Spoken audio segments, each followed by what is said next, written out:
नमस्कार दोस्तों, स्वागत है आपका हमारी चैनल में।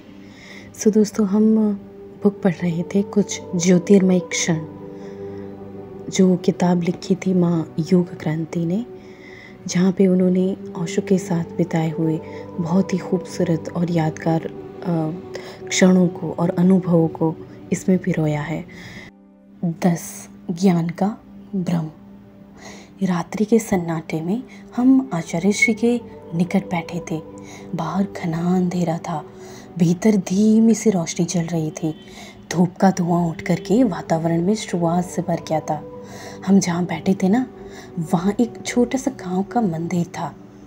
किसी ने पूछा कि क्या ज्ञान की खोज में किसी को गुरु बनाना आवश्यक है? आचार्य श्री ने कहा, नहीं, किसी को नहीं, सभी को गुरु बनाना आवश्यक है। आंखें खुली हो और सीखने को मन मुक्त और सहज होना तो सारा जगत, पूरा जगत ही गुरु है आपका। फिर थोड़ी देर वो चुप रहे और पुनः कहने लगे कि संत मल्लुक ने कहा है कि उन्हें एक शराबी, एक छोटा सा बालक और प्रेम में पागल युवती के समक्ष बहुत लज्जित होना पड़ा था। ये तीनों ही उनके गुरु भी बन गए थे। उन तीनों घटनाओं का बहुत मधुर ही इतिहास है। एक दिन एक शराबी नशे में चूर लड़खड़ाता हुआ जा रहा था ना, तो मल्लुक ने उनसे कहा कि मित्र, पाँव संभाल कर रखो, देखो कहीं गिर ना जाओ। फिर शराबी जोर से हंसने लगा। उत्तर में बोला, भले मानस, पहले अपने पैर तो संभाले, मैं गिरा भी तो शरीर धोने भर से वो साफ हो जाएगा, लेकिन तू गिरा तो शुद्ध कठिन है। मल्लुक ने सुना और वो सोच तो पाया कि बात तो ठीक है उसकी। फिर एक बार बालक दिया लिए जा रहा था, तो मल्लुक ने उनसे कहा कि ये दिया कहाँ से लाई हो? इतने में ही हवा का एक झोंका आया और दिए को बुझा गया। और ये बालक बोला, अब तुम ही पहले बताओ कि दिया कहाँ चला गया,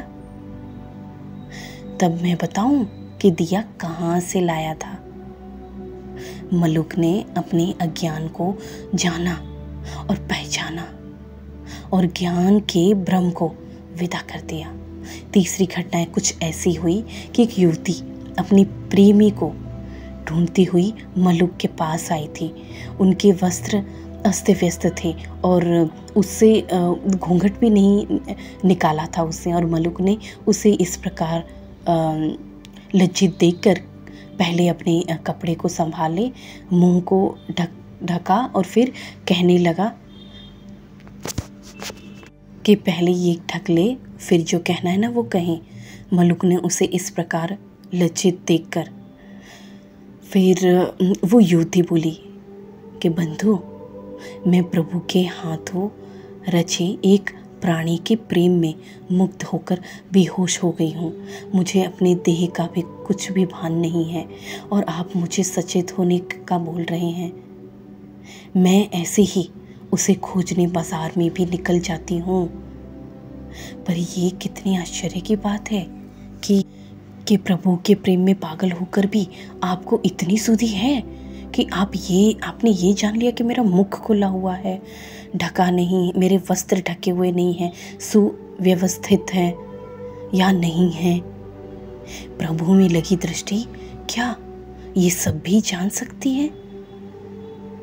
मल्लुक जैसे नींद से जागा और देखा, और निश्चय ही जो क्षुद्र को देख रहा है ना, उसके समक्ष विराट कैसे हो सकता है वो। पहले ने कहा कि मैं गिरा तो संभल जाऊंगा और मैं हाथ पैर धो लूँगा, पर तुम गिरे तो शुद्धि कठिन है। फिर दूसरे बच्चे ने कहा कि उन्होंने पूछा था ना कि ये दिया कहाँ से लाई, तो उन्होंने कहा कि तुम ही पहले बताओ कि जो बुझ गया दिया हवा से वो कहाँ चला गया, है ना। और तीसरी युवती ने कहा कि मैं तो अपने प्रेमी को ढूंढने में लगी हुई हूँ, मुझे पता नहीं है मेरी कोई सुध। पर आप तो प्रभु के प्रेम में हो, तो आपको कैसे सुध है कि मैंने क्या पहना, मैं कैसी हूँ कैसी नहीं। तो आपका प्रेम कैसा है?